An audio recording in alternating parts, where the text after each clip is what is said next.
अस्सलामुअलैकुम, क्या हाल चाल है जी। उम्मीद है कि सब लोग खैरियत से होंगे। आज हम जो बात करने जा रहे हैं वो हम बात करेंगे मालिक्यूलर फार्मूला के बारे में। तो ज़रा नोट कीजिएगा हम बात क्या कर रहे हैं। तो आज का जो हमारा टॉपिक है उसका नाम है मालिक्यूलर फार्मूला। अब मालिक्यूलर फार्मूला क्या है, ज़रा इमेजिन कीजिए। यहां पर मैं लिखता हूं आपके सामने C6H6, ये बेंजीन का फार्मूला है। अगर आप इसको देख रहे हैं तो आपको नजर आ रहा होगा कि इसके अंदर 6 कार्बन है और 6 ही हाइड्रोजन है। इसी तरीके से अगर मैं लिखता हूं C6H12O6 लिखता हूं तो ये ग्लूकोज का फार्मूला है, जो कि ये बताता है कि इसके अंदर टोटल 24 कार्बन है। इसी तरीके से मैं लिखता हूं C12H22O11, तो ये सुक्रोज का फार्मूला है, जो कि ये शो करता है कि इस सुक्रोज के अंदर 45 एटम्स हैं। तो इन सारी बातों को अगर हम देखें तो हमें ये पता चलता है कि ये फार्मूला वो फार्मूला होता है जो कि हमें बताता है कि किसी भी चीज के अंदर टोटल एटम कितने हैं। तो बेटा नोट कीजिएगा, तो इसकी डेफिनेशन लिखते हैं, the formula which shows the total, आप ये भी लिख सकते हैं, या एक्चुअल आप ये भी लिख सकते हैं, या एग्जैक्ट ये भी लिख सकते हैं। The formula which shows the total, actual या एग्जैक्ट, क्या number of atoms of different element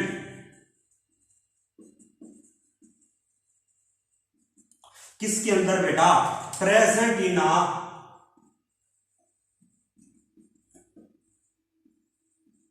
molecule is called molecular formula. The formula which shows the actual number of atom, exact number of atom, total number of atom बताता है किसी भी molecule के अंदर, उसको हम क्या कहते हैं, मॉलिक्यूलर फार्मूला कहते हैं। अब बात को आगे बढ़ाते हैं, बात करते हैं एग्जांपल्स की। हम बात कर चुके हैं कि ये हमें एग्जांपल ये बताता है। तो क्वेश्चन मार्क यहां पर ये है कि सर हम मॉलिक्यूलर फार्मूला को रिलेट कैसे करें। तो मॉलिक्यूलर फार्मूला को बेटा अगर हम बात करते हैं, यहां पर याद रखिएगा, यहां पर हम बात करते हैं relationship of molecular formula and empirical formula. तो मॉलिक्यूलर फार्मूला और एम्पिरिकल फार्मूला का आपस में रिलेशनशिप क्या है, तो जरा नोट कीजिएगा। Molecular formula is, molecular formula है क्या, n multiply by empirical formula.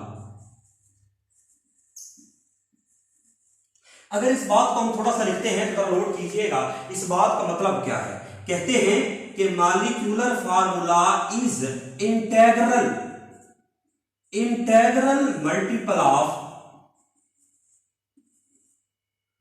Empirical formula. लिखा है कि molecular formula is integral multiple of empirical formula. तो मॉलिक्यूलर फार्मूले को निकालने के लिए हम एम्पिरिकल फार्मूले को एक नंबर के साथ मल्टीप्लाई करते हैं, और यहां पर जो n है, ये जो n है, n में भी 0 नहीं होगा, ये 1 हो सकता है, 2 हो सकता है, 3, 4 अप टू सो ऑन हो सकता है। आप उसको एक इंटीजर के साथ मल्टीप्लाई करने जा रहे हो, तो ये हमारे पास है molecular formula is integral multiple of empirical formula. ये बात यहां पर रही। तो सर क्वेश्चन मार्क यहां पर ये है कि ये n कहां से आया। तो जरा नोट कीजिएगा, यहां पर ये जो n की वैल्यू है वो कहां से आई, तो जरा नोट कीजिएगा। n इज इक्वल टू होता है molecular mass divided by empirical formula mass, empirical formula mass.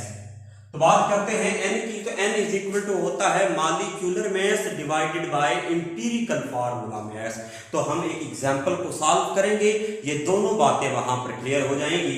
तो जरा नोट कीजिएगा, हम पिछले टॉपिक के अंदर यहां पर पढ़ कर आए हैं कि ये एम्पिरिकल फार्मूला ऑफ बेंजीन वो होता है CH। CH is the empirical formula of benzene. मैं पूछता हूं कि इसका एम्पिरिकल फार्मूला मास कितना होगा, तो हम क्या करेंगे, कार्बन का 12 हाइड्रोजन का 1 जमा करके आंसर आ जाएगा 3। तो ये 12 जमा 1 3 करके 13 आया एम्पिरिकल फार्मूला मास बेंजीन का।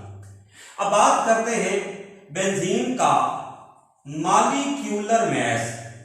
मॉलिक्यूलर मास निकालते हैं तो वो होता है C6H6 होता है, तो वो 12 ज़रब 6 जमा 1 ज़रब 6 72 जमा 6 कितना हो जाएगा, 78 हो जाएगा।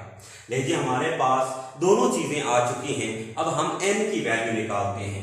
n हम पढ़ चुके हैं molecular mass divided by empirical formula mass. तो बेटा हमारे पास मॉलिक्यूलर मास क्या है, ये आया है 78। एम्पिरिकल फार्मूला मास कितना है 13। तो n की वैल्यू कितनी आ चुकी है 6। n की वैल्यू हमारे पास क्या होगी बेटा 6 होगी। अब n की वैल्यू जब हमने निकाल ली है तो अब इसको पुट करते हैं इस फार्मूले के अंदर कि molecular formula is integral multiple of empirical formula. तो ये हमारे पास था molecular formula is equal to integral multiple of empirical formula. n की वैल्यू आपने निकाली, वो कितनी थी, वो 6 थी। तो n की वैल्यू हमारे पास 6 हो जाएगी। इसको एम्पिरिकल फार्मूला के साथ मल्टीप्लाई करते हैं। एम्पिरिकल फार्मूला है CH। जब दोनों को मल्टीप्लाई करेंगे तो जो आंसर आएगा वो बेटा हमारे पास क्या आंसर आएगा, C6H6। तो that is the molecular formula. तो हमने मॉलिक्यूलर फार्मूला पढ़ा, उसकी डेफिनेशन पढ़ी, what is the relationship between the molecular formula and empirical formula. Short question पढ़ा, molecular formula is integral multiple of empirical formula, हमने इस बात को पढ़ा। फिर हमने कहा कि ये n कहां से आया। n जो हमारे पास है वो आता है molecular mass divided by empirical formula mass. और जब मैं इनको हल करता हूं तो हल करने के बाद जो आंसर आएगा, हल करने के बाद जो हमारे पास आंसर आया उसको मैंने इस फार्मूले के अंदर पुट करना है। तो ये एम्पिरिकल फार्मूला बेंजीन था CH, उसका एम्पिरिकल फार्मूला मास निकालना सीखा हमने। बेंजीन का मॉलिक्यूलर मास हमें दिया क्या, वो 78 था। 78 डिवाइडेड बाय 13 किया, आंसर 6 आ गया। इस फार्मूले के अंदर पुट किया तो हमारे पास मॉलिक्यूलर फार्मूला भी आ गया। अब जरा नोट कीजिएगा, अब वो चीजें यहां पर नोट कीजिएगा, वो चीजें जिनका वही मॉलिक्यूलर फार्मूला हो और वही एम्पिरिकल फार्मूला हो, मतलब molecular formula is equal to हो एम्पिरिकल फार्मूला।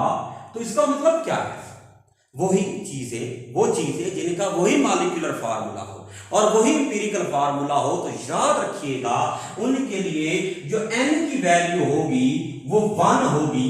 1 मतलब क्या होगा, यूनिटी होगी। इमेजिन कीजिए कैसे। फॉर एग्जाम्पल हम बात करते हैं, सबसे सादा एग्जाम्पल है वाटर। वाटर की बात करते हैं, वाटर का यही मॉलिक्यूलर फार्मूला है, यही एम्पिरिकल फार्मूला है। जरा नोट कीजिएगा, मैं अगर n निकालता हूं तो इसका यही मॉलिक्यूलर मास 18 और एम्पिरिकल फार्मूला मास भी क्या होगा 18 और n की वैल्यू हो जाएगी 1। जब मैं इसको पुट करता हूं, मॉलिक्यूलर फार्मूले के लिए पुट करता हूं, तो molecular formula is equal to n multiply by empirical formula होता है।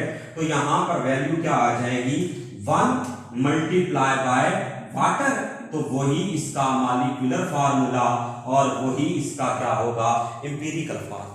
यहां पर याद रखिएगा, वो चीजें जिनका वही मॉलिक्यूलर फार्मूला हो और वही एम्पिरिकल फार्मूला हो, उनके लिए n की वैल्यू क्या होगी, यूनिटी होगी। वाटर के अलावा अगर मैं बात करता हूं, देखें सुक्रोज की बात करते हैं, C12H22O11, इसका यही मॉलिक्यूलर फार्मूला है, यही एम्पिरिकल फार्मूला है। इसके अलावा कार्बन डाइऑक्साइड की बात करते हैं, अमोनिया की बात करते हैं, ये हमारे पास वो चीजें हैं जिनका मॉलिक्यूलर फार्मूला भी वही और एम्पिरिकल फार्मूला भी क्या है, वही है।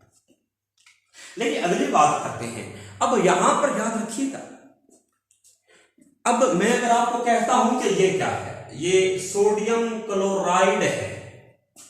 आप कहेंगे कि सर ये आयोनिक कंपाउंड है। अब आयोनिक कंपाउंड मॉलिक्यूल नहीं है तो उसका मॉलिक्यूलर फार्मूला भी नहीं होगा, मॉलिक्यूलर मास भी नहीं होगा। हां, उसका एम्पिरिकल फार्मूला जरूर होगा। तो याद रखिएगा, जैसे कि आयोनिक कंपाउंड है, आयोनिक कंपाउंड का इसका एम्पिरिकल फार्मूला तो होगा बट नॉट मॉलिक्यूलर फार्मूला, लेकिन मॉलिक्यूलर फार्मूला नहीं होगा। अब क्वेश्चन है क्यों? बिकॉज, क्योंकि they do not exist as molecules, क्योंकि ये मॉलिक्यूल के तौर पर एग्जिस्ट ही नहीं करते। क्योंकि हमने मॉलिक्यूल की डेफिनेशन कर रखी है, the smallest particle of a pure substance which can exist independent, जो कि आजादाना रह सकता है। तो ये आजादाना रह ही नहीं सकते, तो हम इनको मॉलिक्यूल नहीं कहते। इनके लिए लफ्ज इस्तेमाल होता है फार्मूला यूनिट।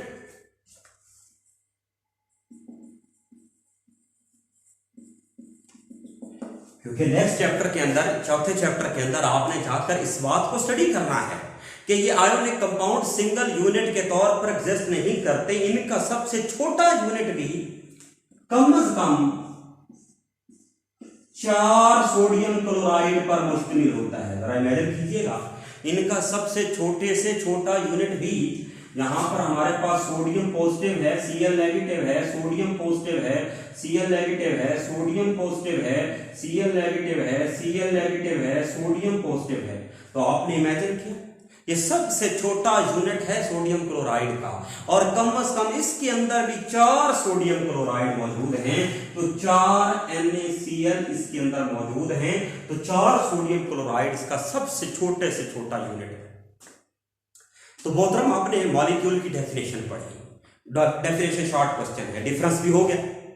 आप मॉलिक्यूलर फार्मूला को डायरेक्ट मालूम नहीं कर सकते, उसके लिए पहले एम्पिरिकल फार्मूला होगा तो ही आएगा। आपने एम्पिरिकल फार्मूला के साथ इसका रिलेशनशिप भी देखा, आपने एक एग्जांपल को भी सॉल्व किया, आपने वो बात भी देखी कि वो चीजें जिनका वही मॉलिक्यूलर फार्मूला होता है जो एम्पिरिकल फार्मूला होता है, तो आपने वो बात भी नोट की कि वो चीजें जिनका मॉलिक्यूलर फार्मूला वही और जो इनका एम्पिरिकल फार्मूला है, उनके लिए n की वैल्यू यूनिटी होती है, 1 होती है। जब आपने उसको भी पढ़ा तो उसमें भी एग्जांपल्स पढ़े, आपने नोट किया कि किसी भी फार्मूला यूनिट आयोनिक कंपाउंड के लिए हम मॉलिक्यूलर फार्मूला नहीं लिखते, क्योंकि वो मॉलिक्यूल है ही नहीं, वो मॉलिक्यूल के तौर पर एग्जिस्ट ही नहीं करते, वो सिंगल यूनिट रहता ही नहीं है। सबसे छोटा यूनिट भी कौन सा है? वो भी 4 NaCl मिलकर रहते हैं। तो बात करने का मकसद ये होगा। तो यहाँ पर ये मॉलिक्यूलर फार्मूले का जो छोटा सा टॉपिक था यहाँ पर कंप्लीट होता है। अपना ढेर सारा ख्याल रखिएगा। यहाँ पर चैनल को सब्सक्राइब, लाइक, शेयर कर दीजिएगा। कोई क्वेश्चन हो तो कमेंट बॉक्स में जरूर पूछिएगा। अल्लाह हाफिज़, शब्बा।